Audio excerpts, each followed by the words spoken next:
safari and may include animal kills and carcasses. Viewer discretion is advised. What a fantastic way to start off our afternoon, and with one of the planet's most fascinating creatures. This is Safari Live. Standing by.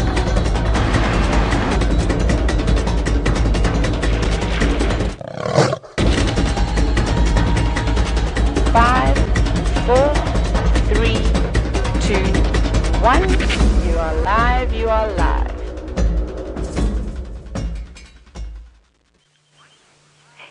Good afternoon and welcome on this afternoon's Sunset Safari, where our little baby elephant is having a really thorough bottom scratch. What a special way to start off our afternoon. Is that nice, little one, after your mud wallow? We are coming to you live from a place called Djuma Private Game Reserve, which is in the Greater Kruger National Park area of South Africa. I don't want to take attention away from that little baby for too long, but my name is Jamie, and this afternoon Dave is on camera with me, and a very warm welcome to the 3 schools joining us: Charles W. Morey and East Lawn Elementary and Hampton Oaks. It's lovely to have you on board. And I hope you are all super excited to see this little elephant playing around and having a jolly good scratch. Now, for our regular viewers, please continue to send through your questions using the hashtag Safari Live on Twitter. And let's see, we will be taking your questions as soon as we are done with the 3 schools that are joining us this afternoon. An elephant is my absolute favorite animal to spend time with, and that's because they're always busy, they're always up to something. Let's try and get a different view of this little one, since it's decided to pop itself right behind the bushes. In fact, I think I'm going to go around the corner and get ahead of where they're going so that they can choose to approach us rather than the other way around. So with elephants, it's always best to let them make the decisions. Makes sense. It's their home, first of all, and second of all, they really are quite a lot larger than me. So it's nice to let them decide whether or not to come up to us, especially with a large female with a small baby. You can imagine that she might feel a bit more protective over her little one. We've got all sorts of exciting things planned for you. We've started off with elephants, which, as I said, one of my absolute favorites. And I know that Tayla's looking for lions, and Brent is looking for leopards on foot. Now, East Lawn, you want to know which part of Africa this safari is in. Now, East Lawn, we're going to stop here and we're just going to wait for them to come to us. We are in a place called South Africa, or country called South Africa, and we are right up in the top northeastern corner of that particular country, so on the border of Mozambique and Zimbabwe up to the north of us, and we are probably in one of the largest protected wilderness areas. Hi, Mum. Look, she's loving the grass. There comes little one behind her. She's going to come right up past us. Which way do you want to go, Mommy? I just want to make sure I'm not in your way. You can see she's been mud bathing, so she's all wet and muddy. Look at her standing on the log. How cool is that? An elephant, despite the fact that it's absolutely massive, can basically travel anywhere on its 4 legs that you can go on 2. And what I mean by that is, unless you had to climb somewhere, an elephant gets there as well. Look at the baby getting over the log.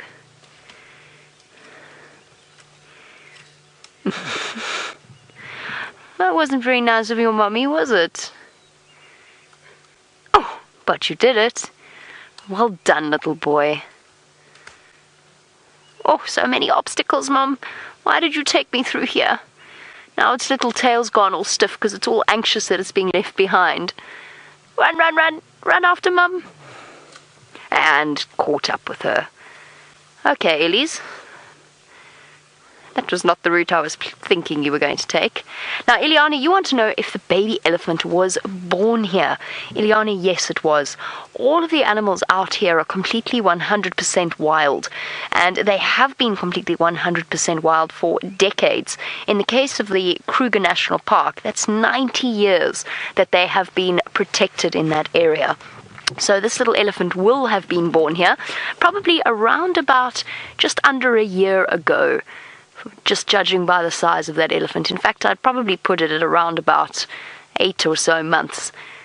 And there's some slightly older, but still youngsters, not fully grown yet. I'm going to shuffle around so that we get a better view of these elephants. In the meantime, there's somebody who would like to say hello to you and tell you his plans.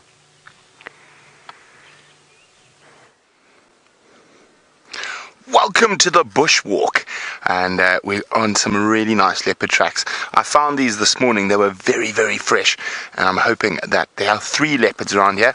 These tracks in front of me are of Sana and his sister, and their tracks are also here. You can see they're already much, much smaller, and it is very exciting tracking big cats on foot. So a big welcome to all our schools. And my name is Brent Leo Smith. I have my very good friend Brian Joubert, and he's got a scary caterpillar thumb. Well, it's busy in a feeding frenzy, I believe. A feeding frenzy. So there's the caterpillar thumb, and we're hoping we're going to find some leopards on foot today. So the tracks head through here and go up. We've got Rexon with us as well, keeping us safe and also helping with the tracking and spotting. So we're going to try to figure out where these leopards have gone. Hopefully they haven't moved off too far from here. It's been a hot day, and we are going to hopefully find them shortly. I do love tracking a leopard on foot. So one of the most important things is to use not only your eyes, but your smell and your ears. And your ears are very good at helping you find animals.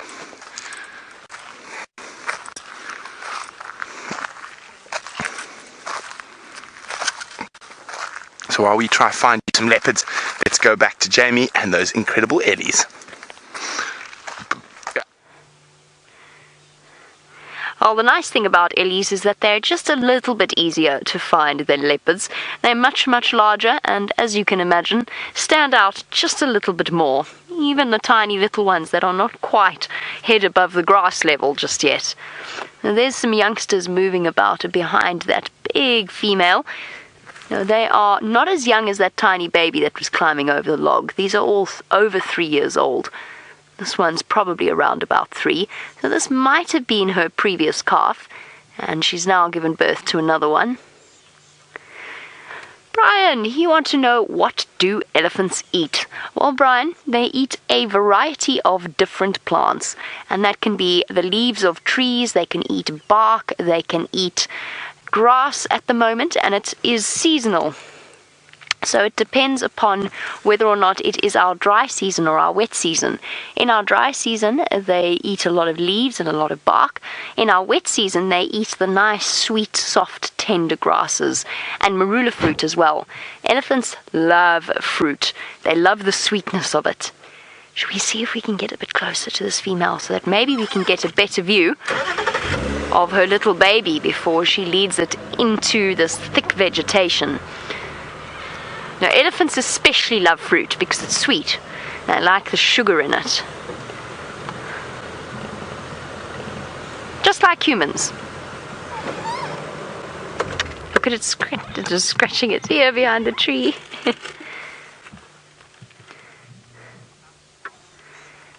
Carlos, very good question. You want to know if baby animals like this are always afraid without mum. Yes, in the beginning, absolutely they are. And that's just because they don't know yet how to judge what is dangerous and what isn't. So it makes more sense to automatically assume everything is dangerous and then judge their behavior from mom's behavior. And if mom isn't there to tell them how to act, then they don't quite know. And it's better to err on the side of caution. However, to find a baby elephant on its own is almost impossible. Mom is so attached to her little one that she never lets it get too far ahead of her or too far behind her. I'm just going to try. I'm going to skip past this little chap. Sorry, boy. Can I come through? It's okay. No, now you're blocking me, you silly goose. Are you going to come play with us? Oh, come on then. Come on then. Come on. Off you go. In front you go. Off you go. Evan, we're looking at a young bull elephant, and they're often full of nonsense. And he wanted to come and chase us until he realized that we weren't actually going to be chaseable. Evan, an elephant can live up to, exceptionally, this would be a very old elephant, up to 70 years. Hello, boy. Come say hello. No? Okay. All right, then, off you go. Up to 70 years, but usually between sort of 50 to 60 odd years. Now, the reason that an elephant actually dies in the end is it's quite it's a sad thing to think about, but it's actually quite fascinating. Unlike human beings, we only have one set of adult teeth. Elephants go through 6 sets of teeth during their entire lifespan. And by the time they get to the 6th set, they don't have any more to replace it. And you can imagine, an elephant eats for nearly the entire day. And we spoke about what they eat earlier, the fact that they chew on branches and leaves and sticks and bark. You can imagine if you eat that kind of thing the whole day, your teeth are going to start to wear down. Don't use that as an excuse not to eat your vegetables, because it will not fly with your parents. But for an elephant that eats all the time, it does start to have an impact on their teeth. So by the time they get old, I'm sorry, my boy, but you keep standing in funny places. By the time they get old, they will have worn down their final set of teeth, and then they can't chew properly. So they start to get hungrier and hungrier. And if you combine that with the age of the elephant, eventually that is how they die, if they die of natural causes. You can see he's shoveling trunks full of grass into his mouth, absolutely loving it. And hi to Gracie. I hope you are loving these elephants. Gracie, you want to know whether we've ever touched the elephants. We haven't, no. These are completely wild elephants, so we've never touched any of these elephants. If we did, we'd probably be in really big trouble, because they'd get very cross and very frightened that we were doing something like this, because they're wild animals. But Gracie, I have been lucky enough to touch an elephant before. They feel interesting. This elephant that I touched was under an anesthetic because it was being moved from one place to another. Their skin is really, really rough, and also a lot hairier than you think it is, or that you think it should be. It's a very strange feeling. So I have been lucky enough to touch behind an elephant's ear and onto its skin and the thick, thick soles of its feet. You can imagine how thick an animal's foot has to be, the bottom of an animal's foot, to walk around a place with so many thorns. So I have touched an elephant before. Thank you for asking a question, Gracie.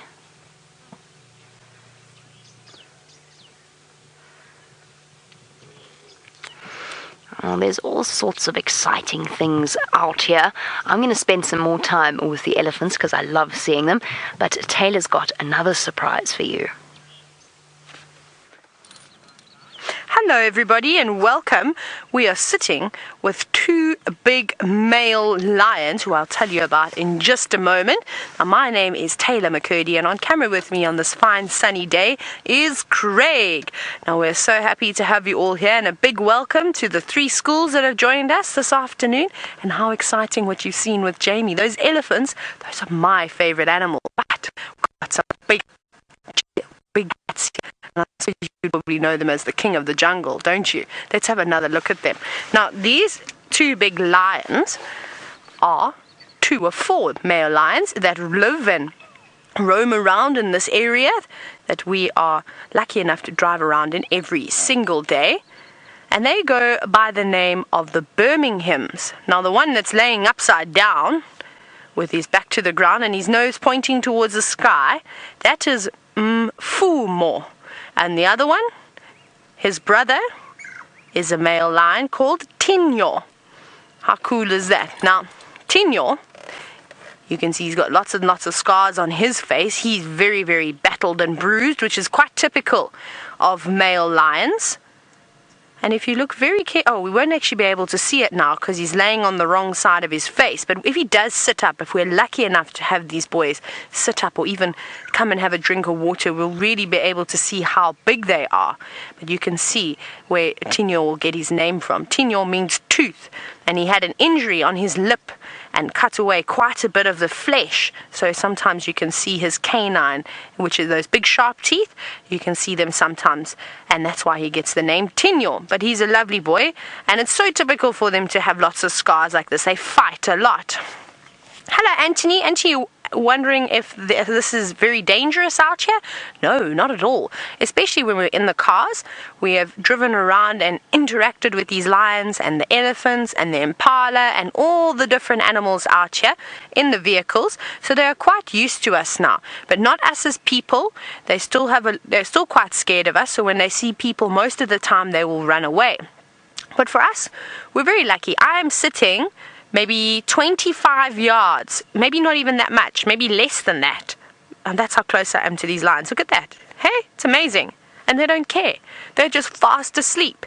But nothing really bothers especially a big male lion when he's having his afternoon siesta. They sleep for many, many hours a day. So they probably moved around early this morning when it was cooler and now decided to have a nap while it is very, very hot. Alexa, you've asked if the lions are friendly. I don't know. Craig, would you go up and pat one of those lions?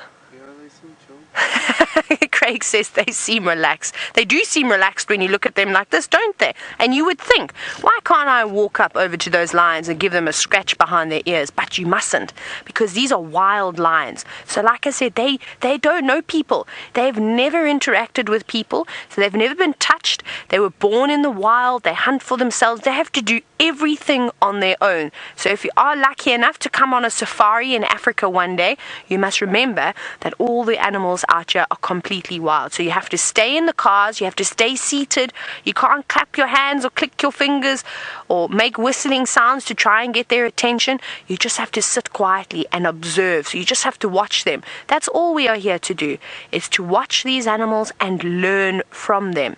So it's nice. Like I like to do is I like to take a notebook out with me, and I've been doing so for the last 5 years. And any interesting behavior that these animals may do, I write it down. So you can learn from these cats. And well, the elephants too. The elephants are the best for animal behavior. But it's hard to sometimes sit and watch lions sleep like this. You might think that it can be a little bit boring, but it's all worth it. Because if you sit here and you be patient, you never know what could come around the corner. You can have some warthogs coming to have a drink here, buffalo, and they'd love to eat one of those animals. So yeah, so even though they're sleeping here, they've actually still got one eye open and both ears listening about. Now, Monica, hello to you. You were wondering how many lions are in this area on safari. It's difficult to say. So we are on a property called the Sabi Sand Wildtuin. So basically it's a big wilderness area, but we're open up to a very famous area called the Kruger National Park. So essentially these animals have got 8.5 million acres of land to roam around on. So in 8.5 million acres of land, I'm not sure how many lions there would be exactly, but on the private game reserve that we're on at the moment in the Sabi Sands, I would say that there's about maybe 30 different prides or so, and that's including let's say coalitions and prides. So boys form coalitions, so they join up, whereas females form prides, and the females stay together for life and they have all the little cubs, but the males, the coalitions, they come and go, so they don't stay with the females forever. And these boys have just come into this area. They've been here for almost 2 years now, if I'm not mistaken. I think Louise is the lion expert. She loves the Birmingham boys, and she was lucky enough to be here when they first came in. But I think it's about almost 2 years now. They are doing very, very well, but they are still young. Or 18 months. Louise says 18 months. So yeah, I'm not too far off. So still a little bit of way to go. Look at that. Let's see if he's going to do a big stretch for us. Oh, look at those big paws. Now those front paws are massive. They are bigger than the size of my hand. And maybe if we're lucky, we'll find some old lion tracks in some mud, and then I can show you how big their paw prints really are. Because just by looking at them like this, it really doesn't do much justice to how big these boys are. So to give you an example, they're still growing. They're still relatively young. Now, Jordan, good on you, Jordan. You've actually just asked a question that I was about to answer. Jordan, you've asked how old are these male lions? Ooh, so they must be just over 6 years old now. So they're coming into the prime of their life. They've still got a little bit of growing to do. Their manes are starting to darken now. It's getting nice and big. When I first saw them, they were quite scruffy looking lions. But like young teenage boys, it takes a bit of time to grow, and so are they. They're trying to grow their beards now, which is their manes that will protect their throat and all the rest of their vital organs. And you can see it actually goes all the way down, and you can see on this lion on the right hand side all the fluff coming off of his elbow as well, which is quite nice. See that? Look at that, he's got hairy elbows. Now they were quite heavy, as I was trying to explain to you how big they are. So to give you an example, these male lions probably weigh, I would say, anywhere between maybe about 450 pounds. So that's quite big, hey? That's bigger than your cat that you have at home. So when they walk past the cars, oh my goodness, it's the most incredible thing you have ever experienced. If you have never been lucky enough to experience a lion walking past you, you've got to put it on your bucket list, because it is the biggest adrenaline rush out there. Now, not only just being in the car with them, but sometimes we're lucky enough when we are tracking, like Brent's doing, walking around on foot, and you come across these amazing cats while you're walking. Can you imagine how exciting that must be? I get so excited just thinking about it. But we try not to always approach the big game on foot. Normally we try, when we're walking, we're looking at smaller things, and then, as you've seen in the cars, you can get very, very close to the animals. Jaden, you've asked if our lions are as fast as cars. Not quite. Almost, but not quite just that. I have to do a conversion very quickly on my calculator. Let me do this before I tell you, because I don't know what it is in miles. So let's go. Nope, that's the wrong amount. I'll tell you now, Jaden, to put a comma. Here we go. So lions are quite quick, but they can't keep their speed up for very long. It's normally a very, very short distance. So they can reach speeds of almost 70 kilometers an hour. So that's almost like, I'd say, about 110 miles per hour, give or take a little bit. But that's sort of how fast they can run. But the charging speed, now this is amazing. This is the thing that amazes me the most about lions. So if this lion was angry and it got up and it wanted to chase maybe another lion away, or maybe it had seen a buffalo and it was about to chase the buffalo, their charging speed is 22 meters per second. So that is almost, I think it's about 26 yards per second, if I'm not mistaken, give or take a little bit. My conversions are not very good, but it's very, very fast. So can you imagine, before you'd even be able to blink your eyes and open them again, those lions would be standing right next to you going, hello, which can be a little bit intimidating. But I'll tell you a little secret, but you can't tell anyone, is that these big cats are actually big sissies. Can you believe that? Male lions, they make me laugh, because they often get into trouble from the female lions in the pride. And like I said, it's the girls that live in the groups together, and when one girl lion and one boy lion have a fight, the rest of the females in that pride, well, they tag along, and then they'll chase off the boys if they're giving them a hard time, which is really, really funny to watch. So speaking of walking around on foot with big animals, I know that Brent had set out on finding the leopard cubs. So I think it's about time we go back across to him and find out how his life is going.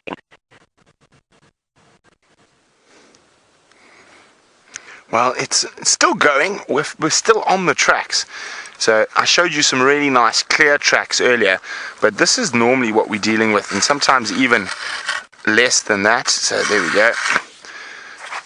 So that's the back foot here, and the front foot there. You can just make out the back of it. Let me draw it for you with a piece of grass so it makes it a little bit more clear.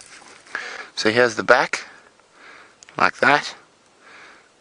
and then the toes are there.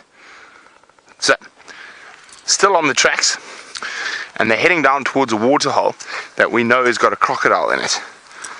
So we'll have a very careful look as we approach the waterhole.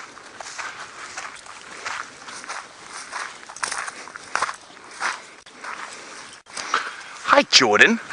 Jordan's wondering, do we have lots of leopards in our area? If so, how many? Well Jordan, we do have quite a few, but in this particular area we're working at the moment, we're checking around, I'm just looking for the tracks. There she is, going this way.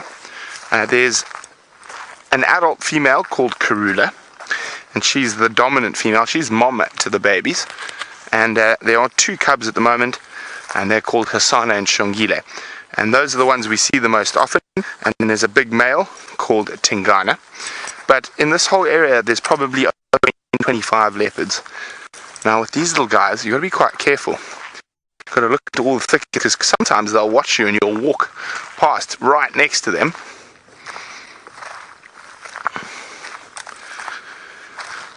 See if there's any more of her footprints here.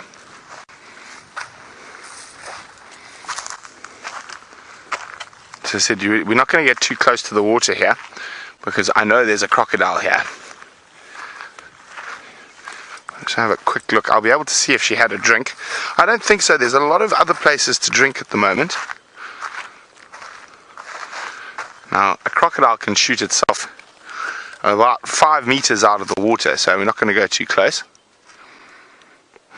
Interesting. So she hasn't come here. I think she might have done this. She's come, she's had a look here, and then she's gone this way. Now quite often, sometimes the ground's too hard to even see a footprint, so you've got to pretend you're a leopard, you've got to think like a leopard, and if I was a leopard, I would walk up here.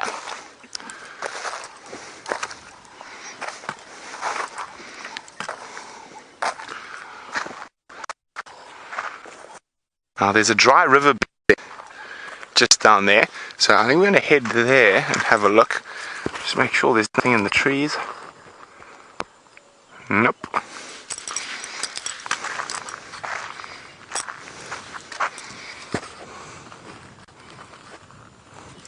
Okay, we're going to keep checking for these leopards. While we do that, let's go back to Jamie and those wonderful elephants. Lots and lots of Ellies this afternoon, all gathered around a termite mound where they're eating the fresh green grass. Here comes a little straggling male. Go on, mister. Catch up with the rest of them. Now, earlier on, we only had a couple of them. Now we've got probably around about 20 or so, possibly even more. Hard to count elephants off the top of your head because they're just so big. It always feels like there's more of them than there actually are. But I would say 20 is a relatively good guess. As to why they all walked in one direction and then all turned around and walked back where they came from, well, I just don't know. Sometimes these animals do strange and peculiar, unexpected things out here, and we don't have an explanation behind their behavior. You could see it using that extraordinary trunk to wrap around the grasses and pull them up, put them in his mouth. Our trunk is amazing. It is strong enough to pull down and break the strongest branches, and it's also delicate enough to pick up a coin from a flat surface using just the tips of it. Isn't that amazing? Perhaps they've decided they're too hot, Dave, and they're going to want to go for another swim. Who knows?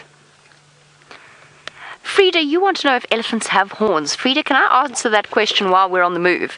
Because I think we need to go and get around them and back towards those mud wallows, because I think that's what they're going to try and do. Frida, they don't have horns. A horn is made of bone, like our antelope. Our antelope have horns. Our elephant have tusks. So what an elephant's tusks are is actually a modified tooth. Same as yours, although obviously much, much stronger and made of a substance called ivory, which is essentially what your teeth are made of, just a slightly different design to it. So that's what those tusks are. It's teeth. And it's very interesting that they are able to continue to grow throughout an elephant's lifespan. So their tusks will just grow and grow and grow throughout their lives, and that's they'd have to, because they use them for digging, for grinding up something, for getting bark off the tree, for gouging. So they get worn down, which is why it's so nice that they keep growing so that they can keep their tusks intact. So no, it is not horn, it is ivory or dentine. It's your tooth. It's their modified teeth. Where are you going, you crazy beasts? Okay, I'm just going to take us around and back to where the road curves. Antoine, remember how I told you that an elephant's skin feels somewhat hairy? Yes, they do have hair on them. It's very thick and very coarse, and there's not a lot of it, so it's not like hair on my head where there's lots of it. But they do actually have hair on their heads. This is so interesting. The big female is leading the entire group, and they're all sort of wandering along behind her, unfortunately behind some quite thick trees, and I don't want to startle them by trying to push my way off-road, but I'm hoping they're going to make it towards the other end of this particular section of vegetation. Lucas, you want to know what a predator of an elephant might be. Lucas, the only thing that is big enough to hunt an elephant is a lion, and they would have to do that only under exceptional circumstances, and there's only certain lions that have actually learned to do it, to hunt down and kill young male elephants. It's very unusual for them to try and go for an elephant calf like the little one we saw, just because the rest of the herd gets so protective. And of course, the other big enemy of elephants is humans. Not us, luckily, and not for these elephants. They are some of the most protected elephants on the planet. We're going to keep up with them and try and get to where they're heading ahead of them. Let's go back to Tayla and find out if she's still with those lions. We are indeed still with the lions, Jamie. They're not doing much, but I'll tell you what they are doing is they are dreaming. Craig and I have just been laughing our socks off sitting here watching these cats, because Tinyo and Mufmo were both doing very strange things with their mouths, and particularly Mufmo. He was sort of moving his mouth around. You can actually see his tongue is sticking out a little bit, and he's pushed it to the front of his mouth. Look at that. Can you see? And his teeth, his tongue, he's pulled his tongue back in. Earlier it was sticking up, but you can see his teeth there, and you'll see he starts moving his mouth around as if he's dreaming that he's eating something. It was very, very, very funny to watch. But now, there we go, he's starting to twitch again. Maybe he'll do it again. I promise you, I have to try and be very quiet because there's another safari vehicle here, and I can't laugh too loudly and spoil their sighting. But I thought that it was very, very funny. And not these dogs, but these cats will dream like your dog dreams. Kick the air and snarl and do all sorts of things like that too. It's really, really funny. So even these big scary lions, they also behave sometimes just like your household pet. Now, Chloe, hello to you. You've asked if the animals will ever try and jump onto the jeeps. No, not really. It depends. If you try and entice them, so if you try and lure them over, they may. But that's why I said to you, it's very, very important that you stay seated when you're in the car and do not stick your hands and your arms out and try and get their attention, because remember, they are wild animals. But otherwise, because we've been interacting with them for such a long time, driving with them, spending time in the sightings, eventually they become so used to the vehicles, like what you see, is that they're quite comfortable to have a big snooze right next to us. So then they're all right. But you know what will jump on your car? And I have to tell you a funny story. It's the monkeys and the baboons. They love to go inside your room. They love to go inside your cars. They will decorate anything they can find. I've had many monkeys, vervet monkeys, which are these grey monkeys, coming inside my room if I've left my window open, and taking my toothpaste and my shampoo and my conditioner and squeezing it everywhere, throwing toilet paper and tissues and eating all sorts of crazy things that they find in your room, and they leave you a big mess. But I'm glad that the lions don't like that. We can have monkeys, but I think the lions would be a little bit of a handful if they had to try and jump on the jeeps or come into our rooms. That would be very, very scary. Luckily, they can't open doors, and let's hope that it stays that way. moved an inch, really. Hello, Namas. You're wondering what lions feed on, what they eat. They eat anything that they can get their grubby paws onto. So they're not very good at hunting, unfortunately. Even though they can run really quick, they can't keep that speed up for very long. So what they have to do is they have to rely on trying to ambush, so to try and hide quietly and then surprise their prey. So we call that ambush hunting. So lucky for these lions, there's lots of trees, there's lots of grass at the moment, so it's easy for them to try and conceal themselves. So what they'll do is they'll sit and wait for a buffalo. Now these big cats would prefer to eat an African buffalo or a Cape buffalo. And then they like to eat kudu, which is an antelope, zebra, giraffe, you name it. A lion would love to eat it. And sometimes it's not easy for them to catch it.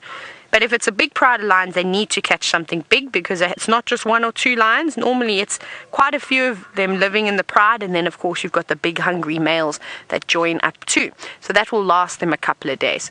So anything. And you'll see with the leopards, and we're lucky, we've been seeing the leopards, the royal family, which is mom and two babies, and they are just learning to hunt for themselves.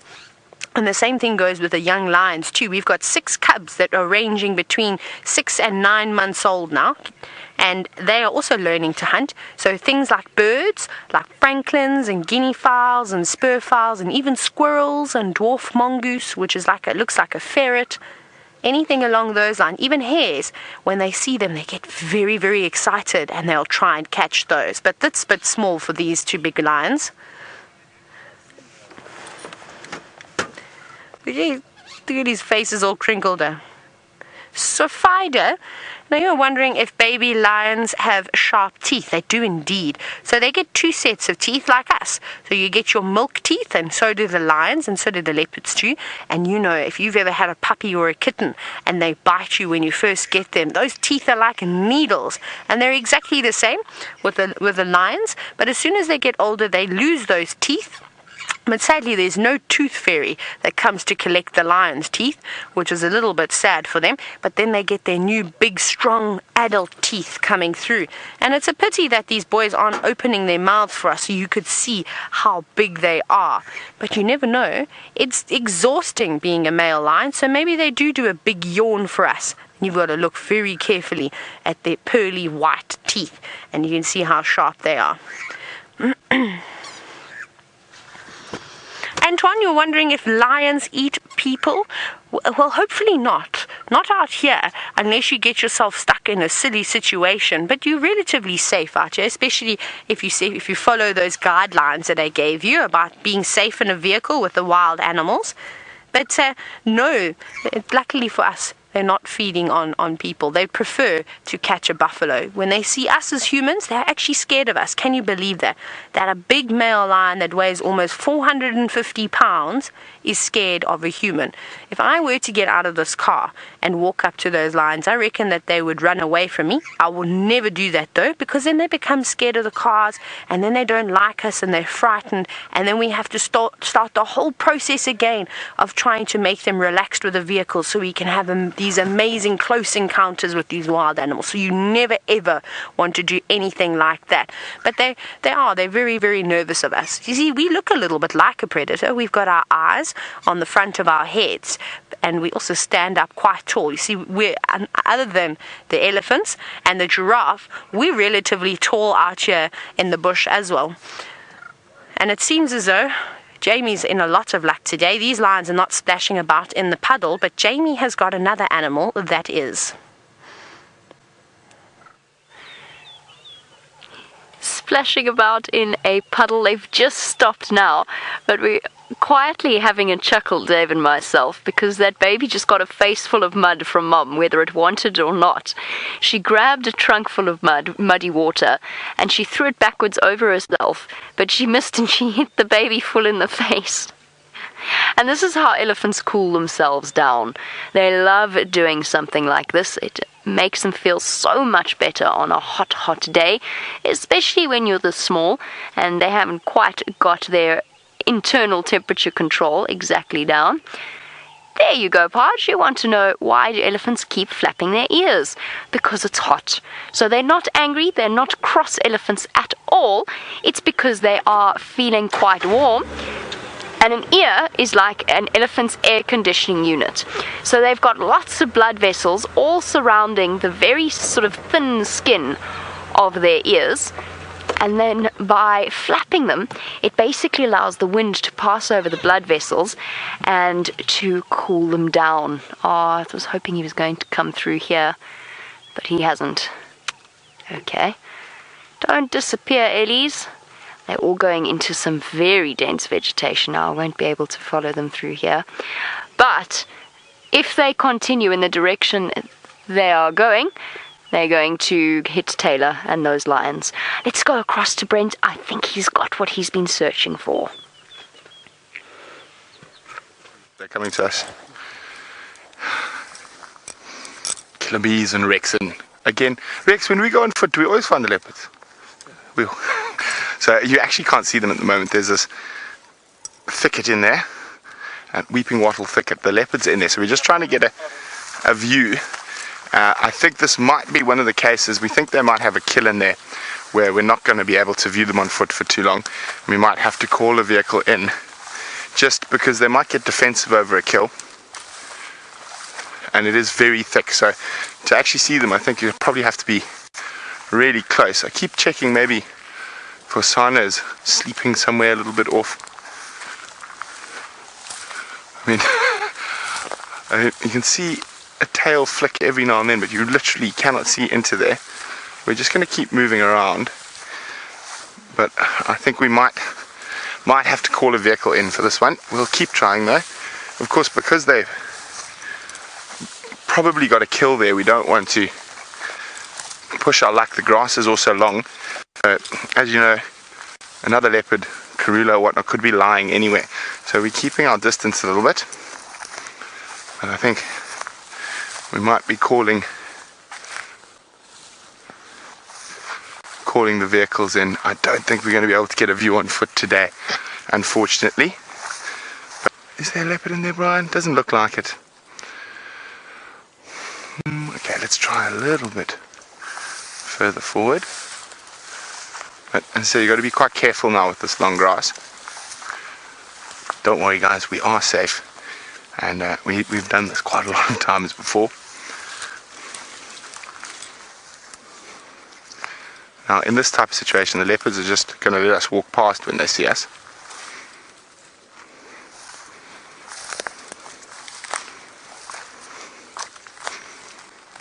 Yeah, I think it's just too thick.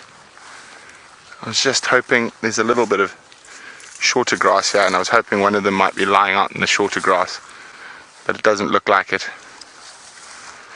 I think we're going to call Tayla in, and so she can get you a view of these leopards. We're not going to be able to see them nicely on foot. The only available termite mound is right next to them.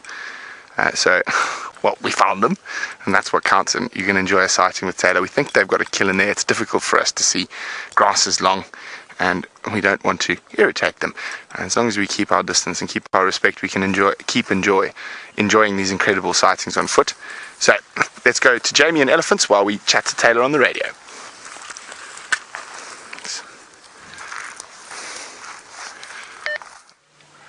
How absolutely gorgeous is this? Elephants quenching their thirst, splashing water. There's one young one wading about in the muddy pan, grabbing trunks full of soft grass. I just need to talk to Brent. He's going to guide me into that leopard sighting. Standing by, Brent. You can just watch these elephants as they go about their afternoon.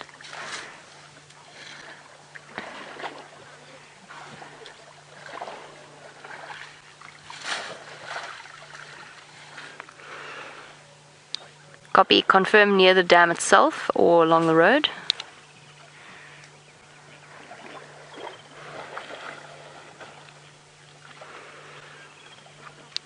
Okay, copy, Brent. I'm on that Jigga road. I'll start making my way once we're finished with these in Love.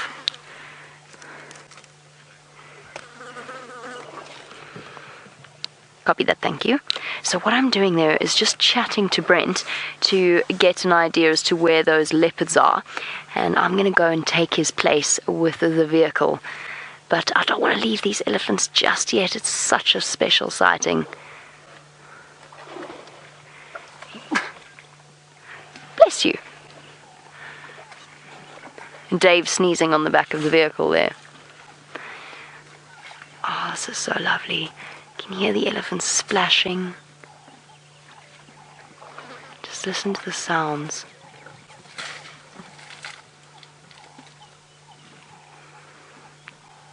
You can even hear their ears flapping.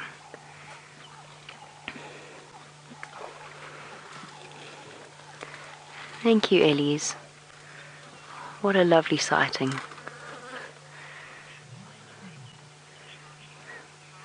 Now, Taj, you want to know why do the elephants have such large ears? Well, remember what I told you about their inbuilt air conditioning unit? And I'm just going to switch on and reposition quickly. Paj, the reason they have such large ears is because it means that there's more surface area for the blood vessels. So all of those capillaries and so on will be spread out over that massive surface area of their ears, which means that they cool down faster if they have big ears. So that's why African elephants have such large ears. Remember, out here, temperatures can get over 100 degrees Fahrenheit. Often even more, often over 110 degrees Fahrenheit. So it can get very, very hot. And because they're so big, they have to have a good way of cooling themselves down. Hi, big girl. They're going to come hopefully right up to us. I don't want to push forward too much, just because I don't want to make them feel blocked in any way.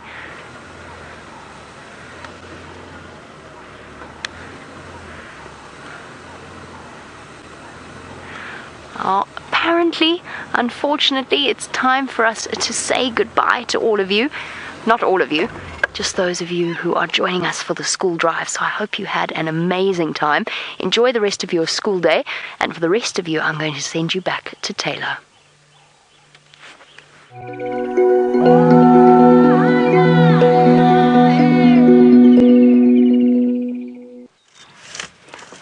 Well, welcome back. The lions have not moved an inch, but we have. We've decided to reposition.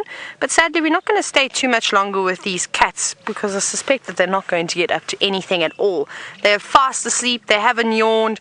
They haven't really, like I said, twitched besides their tails swatting the flies occasionally. But Jamie is definitely coming back a little bit later. But you all know how I feel about watching sleeping lions. Well, I think there's honestly nothing worse than sitting here. I'd like to go and find some buffalo, some hippos. I thought that maybe we could go and head towards Chitwa Dam a little bit later. That would be fun to watch some hippos, but earlier before the sun sets, so we have some nice light to watch them. But yes, these boys, I think, will only get active a little bit later. Maybe earlier than normal because it's hot. It's very hot when you're sitting in the sun, but when you're in the shade, it's not too bad. It's actually quite pleasant. But you can see that also when they do drink water, they're going to have a sip of water. They just have to crawl about half a lion's length, have a lap of water, crawl back to their shady spot, and then they'll go back to sleep again. It's sad that the water isn't a little bit further away, because that way then at least we see a bit more action. How cool is that?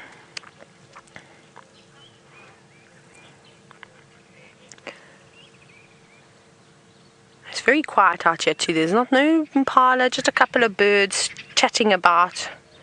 I think everybody knows that these boys are here. They're not making too much effort to conceal themselves. Now, Sage, you're wondering then, on this hot summer's day, how many prides could a coalition of males take on?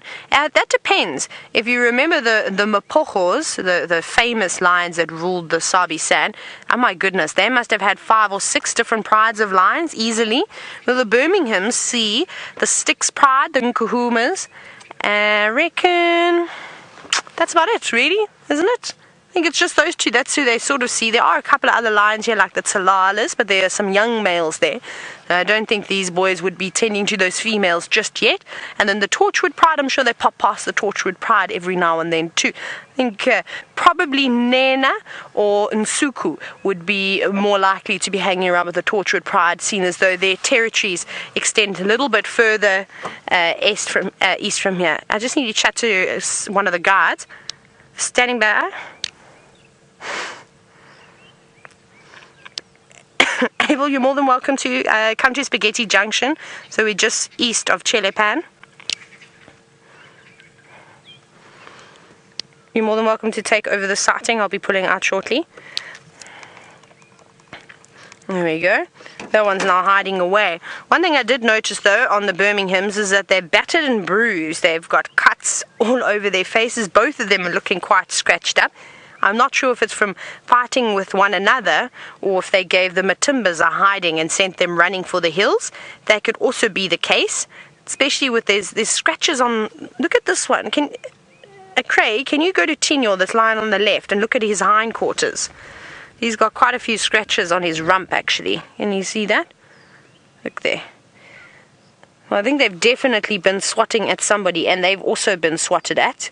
Those scratches sort of look more I think they do look very much like claw marks. So I think that they've been given a little bit of a whack here and there too. But they're good. They're so strong and resilient. Something like that really wouldn't do too much damage to them. They're pretty fit and healthy. And they've got relatively big bellies too.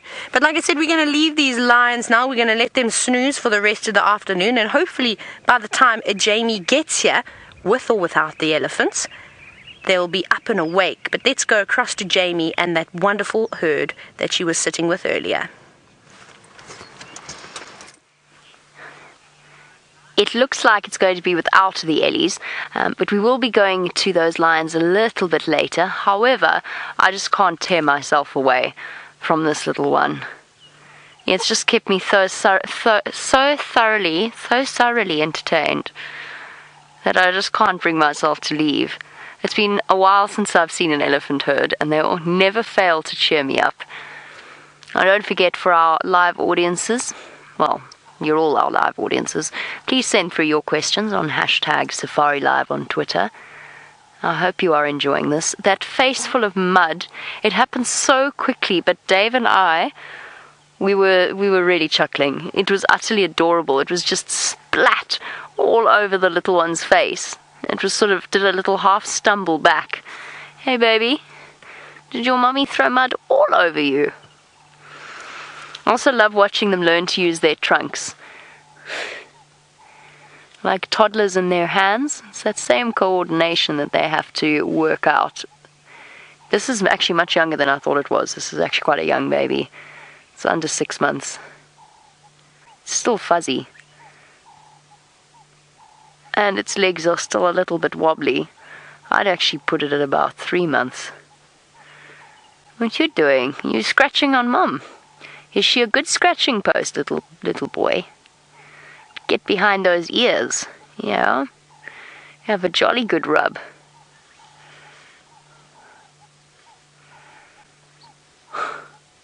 It's so cute.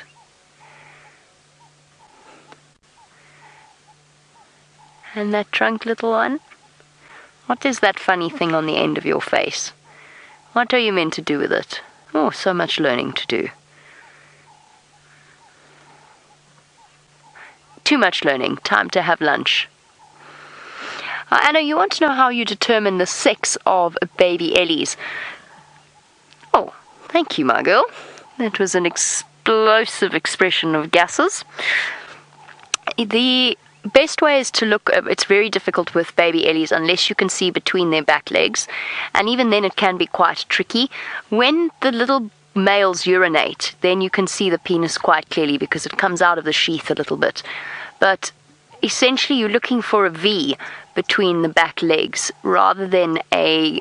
If you look at the mother, if we look between her back legs, sorry girl, when she turns, you'll be able to see she's sort of got a sort of a U between her legs, whereas the males have a little bit of a V. I think this is a little boy. I still haven't properly had a good look. I think it looks like a little boy. Oh, there is a large elephant that I did not see. It was coming up behind us. I think stay on the baby, Dave. She's gonna walk past in a sort of a not so visible spot. And that I just want to try and see if I could work out what sex it is. It looks like a little boy to me.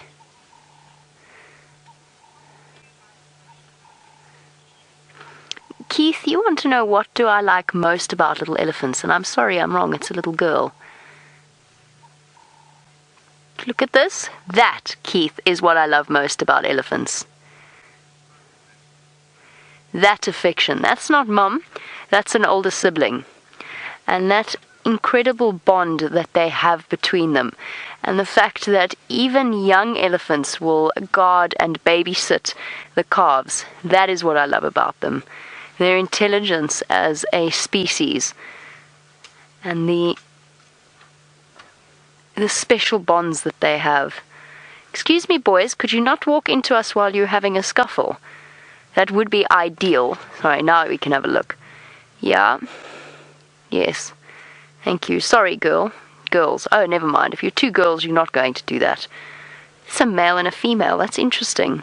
I think she was telling him off a little bit. She's an adult whilst he's a teenager. And whilst they're very close in size, I can't stop looking at that baby.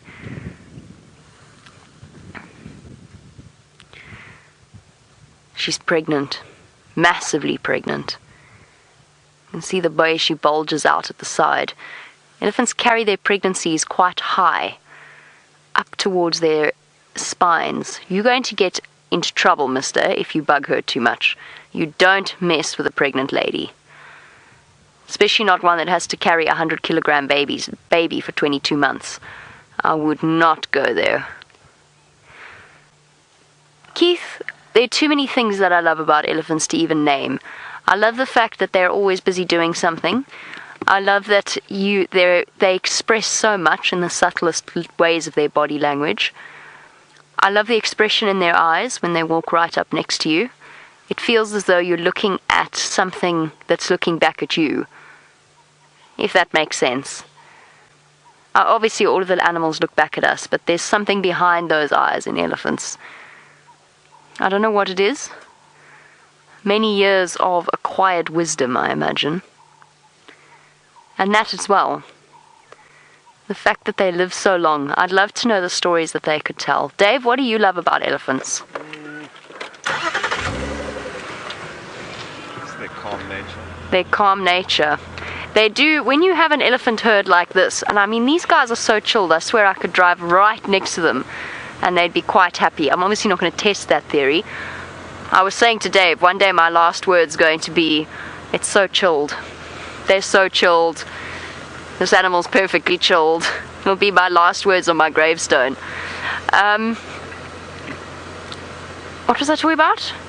Yeah, there's nothing like sitting with a calm elephant herd to put you in a good mood. You can be angry. I'm just going to give this one in behind. You can be angry, you can be sad, you can be happy. And no matter what your emotions are, they have a special way of grounding you. Over the next few weeks, World Butterfly Day is going to be coming up, and Brent is playing the role of a Disney princess.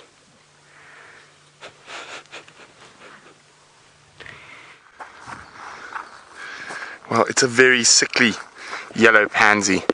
So at the end of the life cycle, fluttering around on the ground, not healthy at all, unfortunately, but it does actually give us a chance to look at how beautiful this butterfly is, the yellow pansy, but not a very healthy one. Shame. I love those little blue eyes on their wings. You can see this wing is either damaged or I'm not sure. There we go. It's still alive, but definitely not well. I mean, if I can pick it up as it flutters around on the ground, it's not a healthy butterfly. No, I'm trying to show you the colours, but the wind is being difficult. Oh, there it goes. Shame. Well, anyway, yes, World Butterfly Day is coming up. Not next month, this month. If I remember correctly, it's on the 14th. So, well, if you like butterflies like me, quite exciting. I think I might have to climb a mountain because I'm on holiday. Go see if there's any butterflies at the top. The last time we went up Mariepskorp, which is the highest mountain close to this area, we went up with Steph and also with Blake, and we happened to see a mass of butterflies, just literally a wall of butterflies way up high. And it was quite interesting, very, very beautiful. And then I thought, well, I wonder what's going on here. Why are all these butterflies here? Why are they on the edge of the cliff?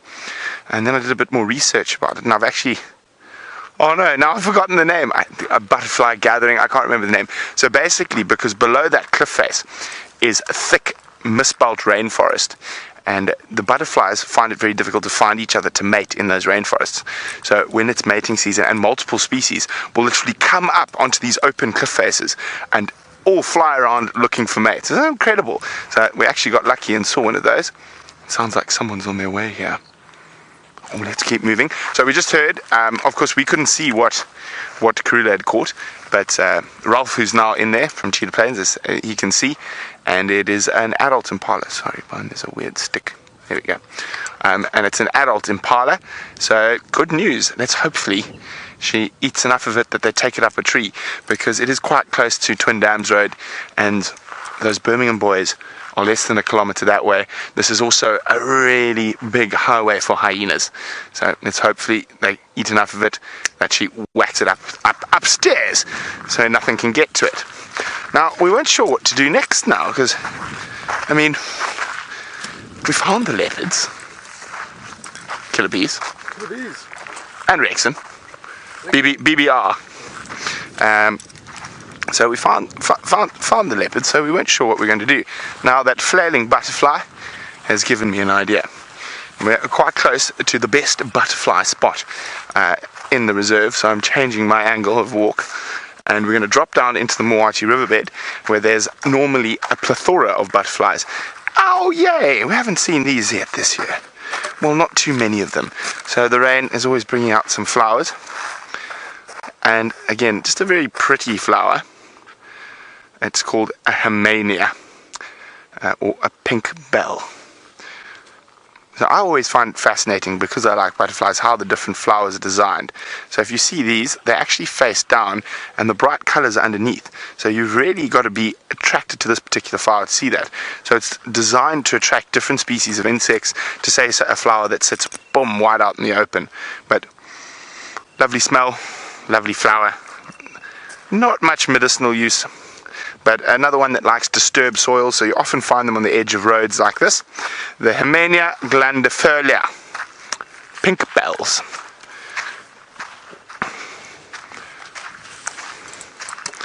Okay, now as we head towards our butterfly central, the leopards are probably 150 meters from us, and they are very relaxed.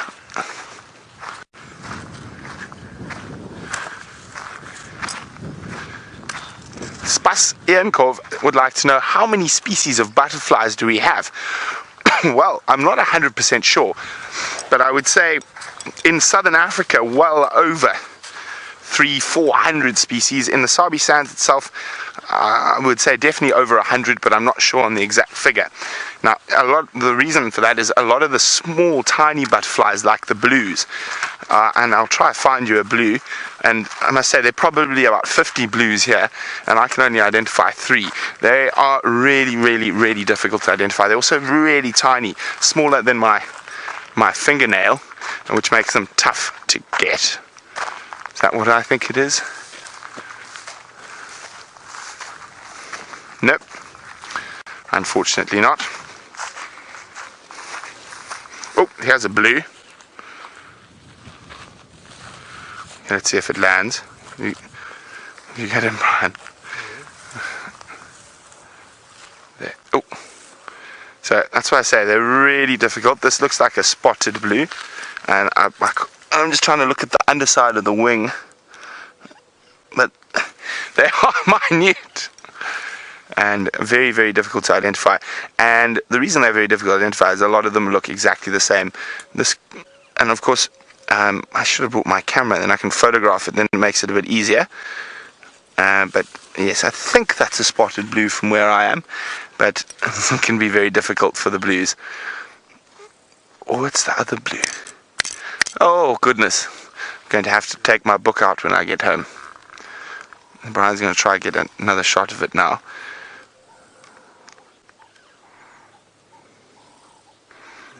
There we go, Brian's got it now. So you can see the outside isn't blue, but the inside wings are incredible blue color. And they can be dull blue, they can be dark blue, they can be electric blue. It all just depends on the species. Okay, so I'm going to put my stick there so hopefully we can see the inside wing color. Oh, they're so fast as well. Wonderful, wonderful. Okay. We're going to keep looking for more butterflies and other interesting little things. While we do that, let's go to Jamie, who's departed from the elephants.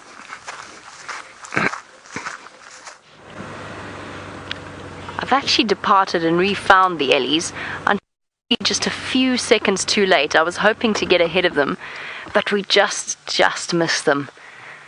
And out they've popped on the other side of the road into very dense vegetation. Oh, phew. Dave and I did such a manic drag race around the opposite direction so that we could get ahead of them, but they just outpaced us. Oh well. Next time. I was thinking of the quintessential virtual reality shot with a herd of elephants walking down the road towards us. But alas, it was not to be. Are there any more coming? No. Oh well, time for us to go to those leopards then, I think, Dave. Let's. Even the babies the babies definitely disappeared in here. Well, it was a wonderful, how long has it been? Hour and a bit spent with elephants.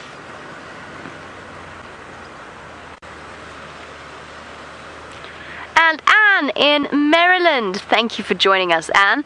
Yes, baby elephants do need to nap during the day, just like human beings, just like, I could just see from their tracks, they all walked up this road. All together as a group. Sorry, Anne. Just like all baby mammals, they've got so much growing to do and so much learning and stimulation in their lives that yes, they do need to nap during the day. So baby elephant will lie down, the entire herd will stop moving, and they will come and crowd around the baby, often providing shade where there isn't any. So mom will just stand and shade the baby with her body, and baby will lie down, sometimes with siblings and cousins and so on. They'll all lie down and have a big snooze, and it's really sweet to watch. They go straight, they're fast asleep. You can see they're fast asleep. They're lying flat, there's no movement, and all of the females just stand there dozing themselves. It's really special to watch an elephant nap time. In fact, I'd say elephant nap time is one of my favorite times. Alright, Ellies, we tried. But we did have a marvelous afternoon spent with them. I think it's time to go see those leopards, and then we'll go back to the lions before the end of the sunset safari. That's the way Tayla and I have planned out our afternoon. I'm chuffed Brent got the leopards again for us. We knew they were there this morning. I could hear the monkey's alarm calling. I just knew we were so close and yet so far. And once again we have to approach a bit of a dip up ahead to get to those leopards. Hey, that's really cool. Before I go through the dip,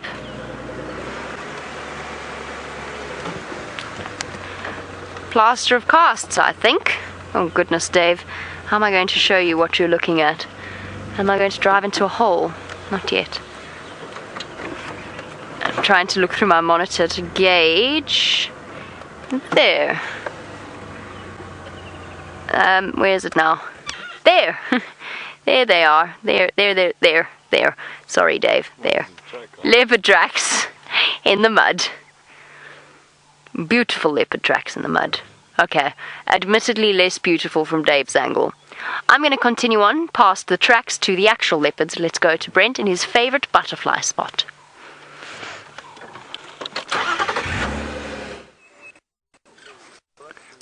Okay, we're in our favorite butterfly spot, and it is in the Mawati River, and we've got some magnificent butterflies. So I'm not going to move. I actually also think I see a butterfly that's caught in a spider's web.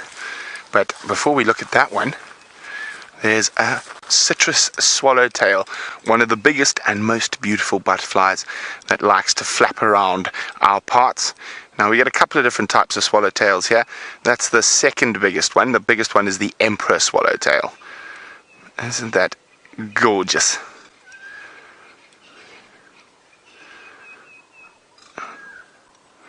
Flappity flappity flap.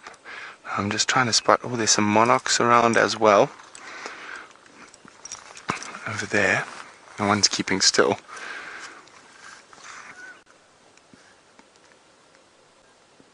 So we've come here because there's these little part of the daisy family that grow in the Mawati riverbed, which attracts many different species of butterflies. So it's always a good spot. Is that a diadem there as well?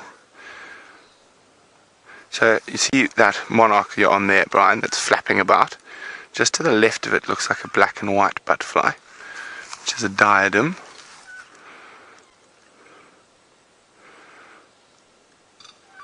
Really enjoying these daisies.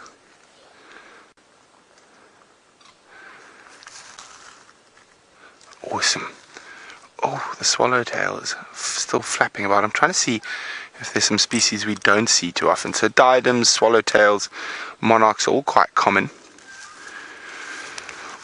And what has come to its end? In the spider's web. Oh, it's still alive. And it's in the spider's web. I wonder where the spider is. I think the spider that made this is a bit to deal with an adult monarch butterfly. I can't... Oh, can I see the spider?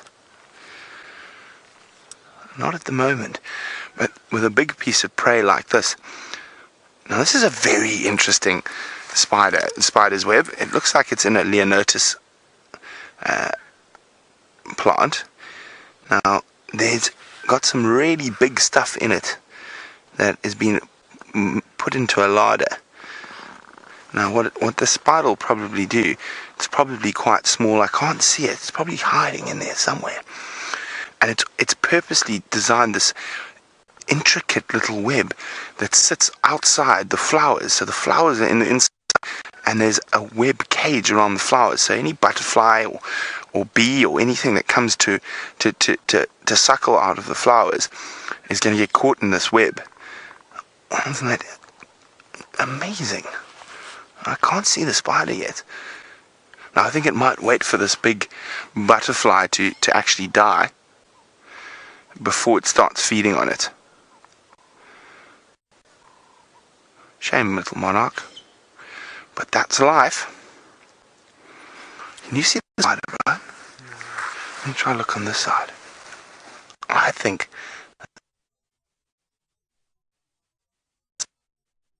they've got there.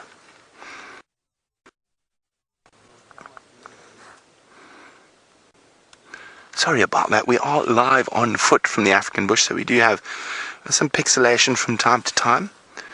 I can't see the spider. I can see inside there's about 3 different beetle species. There's hoverflies, there's robberflies. So of course this spider has obviously evolved to feed off any nectar feeding insects, and has built this beautiful, this sort of invisible to most animals cage around the flowers. So as the flowers come out, these flying insects come in here to try get hold of that wonderful nectar, and unfortunately for them, it is a trap. That butterfly seems to just work itself deep.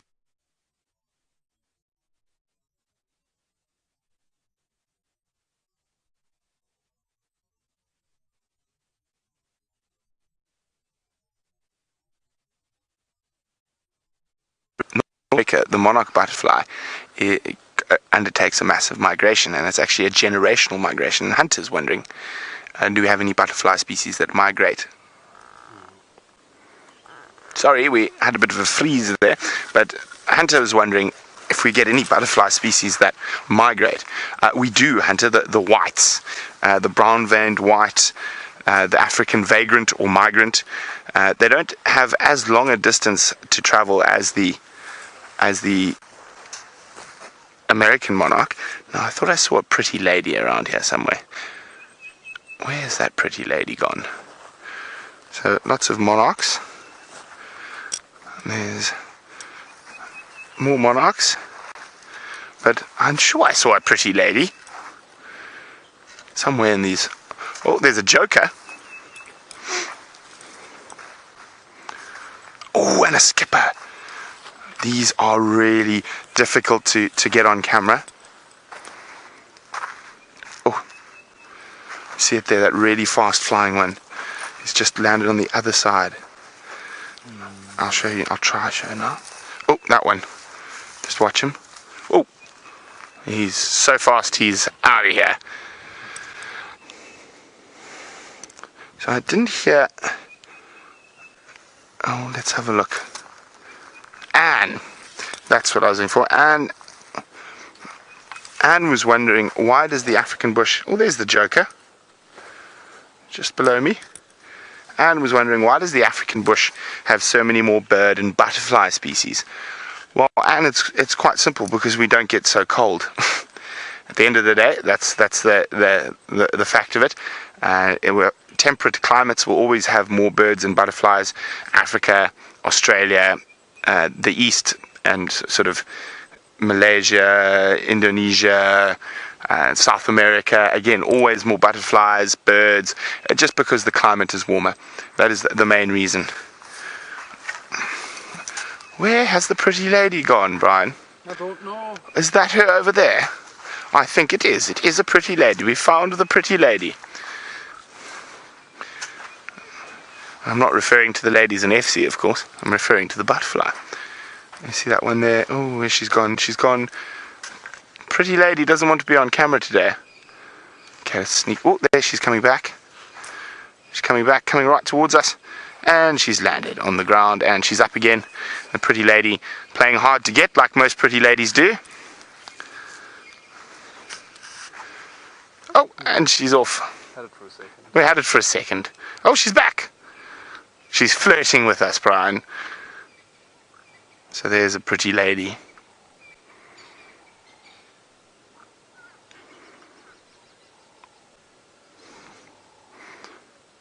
Gorgeous, absolutely gorgeous.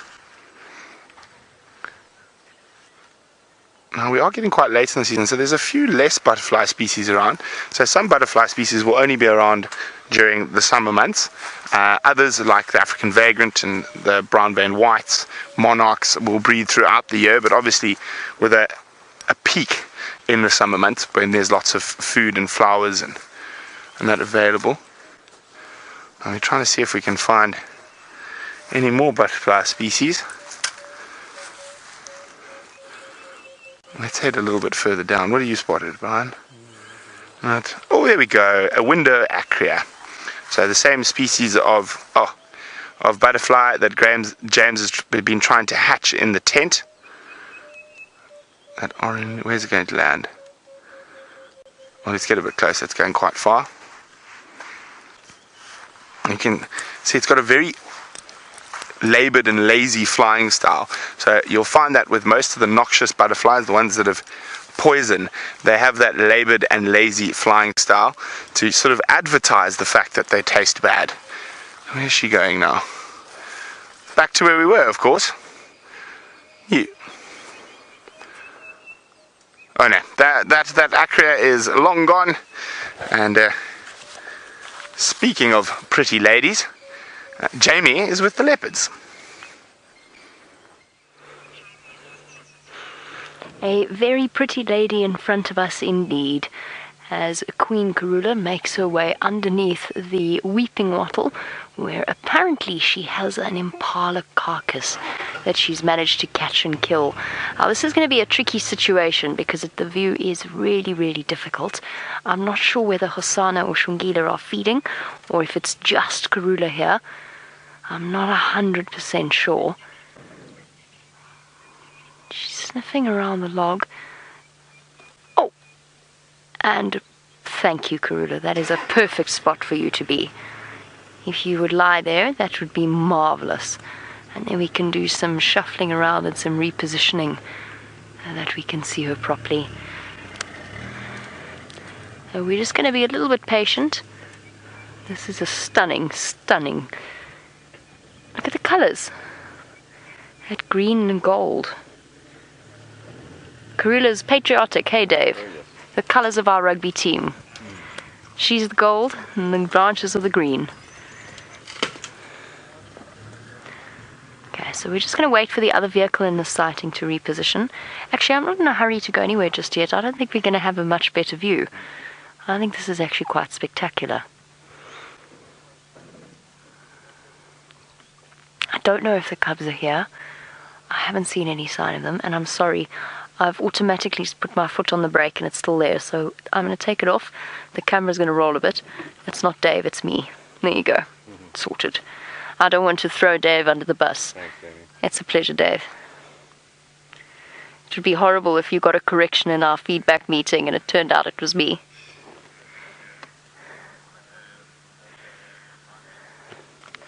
Apparently the cubs are here as well.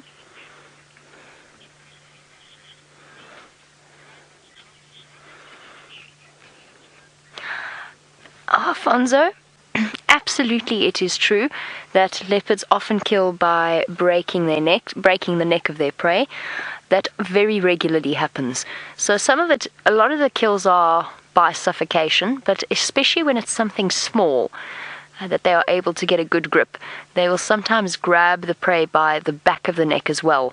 And that's actually how we saw Hosanna make the first proper kill that we saw him make, was with a baby Inyala.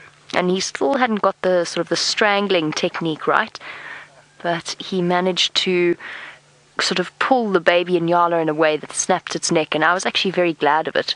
I was very glad that the young Inyala didn't have to suffer for Hosanna to learn. So yes, you are right. Whoever told you that was absolutely correct. Leopards do kill by breaking the necks of their prey quite regularly. I'm sorry, there's quite a bit of chatter that is happening that's causing a bit of distraction on my side, just between the various guides deciding who is coming in or out of the sighting. Now I'm going to do some shuffling around and some chatting on the Game Drive comms just to clarify where we all stand. While I do, Tayla's found another spotted creature, but much taller. We've actually come across a journey of giraffe. Now, I'm uncertain as to how many are here just yet. I've seen 2 so far. I don't know what the sex of the other one is, but this is a female, and she is so relaxed.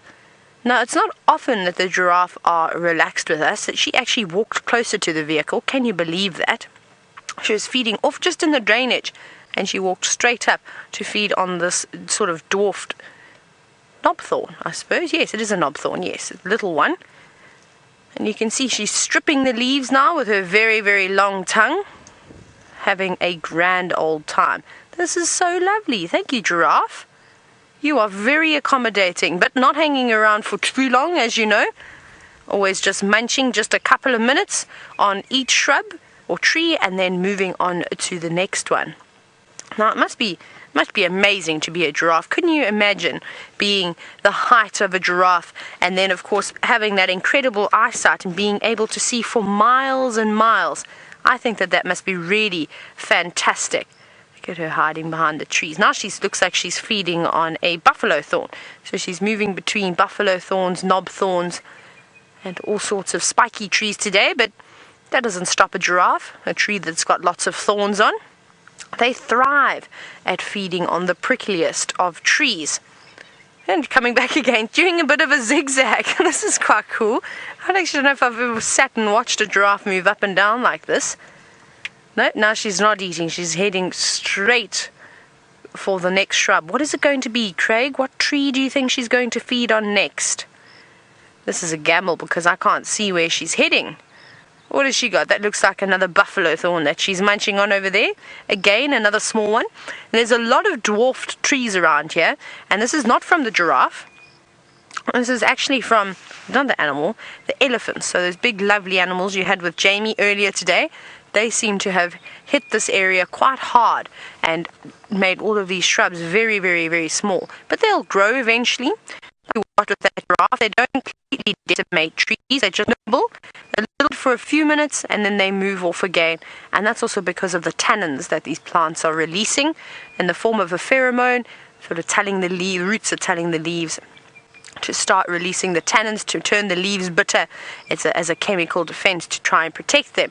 And if they didn't have this, you can imagine these trees would be stumps. There'd be nothing left on them. The elephants would completely devour them, and then so would the giraffe, the kudu, the impala, the bushbuck and inyala, and everything else that feeds on leaves. Craig, let's go around. There was another giraffe on the other side. Maybe we'll get a view from Treehouse Dam. That's where we are at the moment. I'd like to see how many more giraffes are around. So we'll just shoot around, jump on the dam wall, and maybe we'll be able to look back into this drainage system and see what else is lurking around here. Now remember, you are watching a live safari, and you've seen the royal family with Jamie and Brent's doing all the butterflies. We had lions, and we've got these very tall creatures to look at now. So if you'd love to ask any questions or just anything about going on a safari, you can hashtag Safari Live on Twitter, and that is the way to get hold of us. Let's see if I was right. Maybe I imagined that other giraffe, but I'm pretty sure I saw two when we first arrived. Let's take a quick look. Just amazing how it just completely opens up over here. And then you can clearly see after the dam again it becomes very dense. Right, let's search the side. Look how thick it is. Now I'd seen another head. Where did it go? Oh, there it is. I've spotted it. It's on the road. How excited! Oh, just off of the road. Looks like a young giraffe, so we'll catch up to it now. Maybe it's this female giraffe we've just seen. Maybe it's her calf. Now Shannon from Ohio, hello. You're wondering if I've ever seen a giraffe giving birth. I have. Can you believe that was one of the first things I was ever to witness during my guide training, which is pretty exceptional. Most people wait years and years to see animals giving birth, and I was very, very lucky one morning safari to go out and come around the corner and see a giraffe giving birth. We sat, I can't even remember how long we sat for, but it was ages. This giraffe is just here. It is a youngster. Let me see if I can get a view up ahead. And we watched it, and the giraffe would really, you could, oh, hello little one. That's lovely. Here we go. So that little giraffe, it just started to come out, and you could just see its head. Well, actually its leg, a little bit of its legs, and then its head popped out, and eventually it fell to the ground, 6 feet off of the ground, and landed where it laid down, wobbled a bit. Mom leant, well, with a long neck, she stretched it down. She then started grooming it, and within about an hour it was up and standing on its feet, which was unbelievable to see. And then we watched it take its first steps too, which were very, very wobbly, and we also watched it take its first suckle. But the most amazing thing about that whole experience is how that female moved away from the rest of the group to give birth in quite a dense area. Also was quite long grass, so it did make it a bit difficult for us to watch. But as soon as she'd given birth, all the giraffe came through. They were sort of watching from a distance, and then they came walking through, and then they were introduced to this new little calf, which was exceptional. But this is a calf too, not a teeny tiny one, as we were hoping. And I think we know this, and I said this the other day about warthogs, but I've got photos of these two giraffes.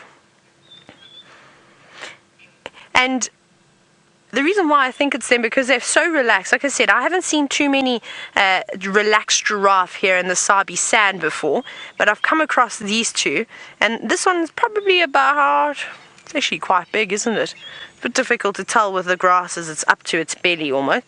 It's a couple, I'd say 2 years old, maybe 2.5 years old, maybe even a bit older than that. closer to 3, but I think we have seen them before on quarantine. Now, we're going to watch them walk through. Mom is on this side and the other giraffe is just over here.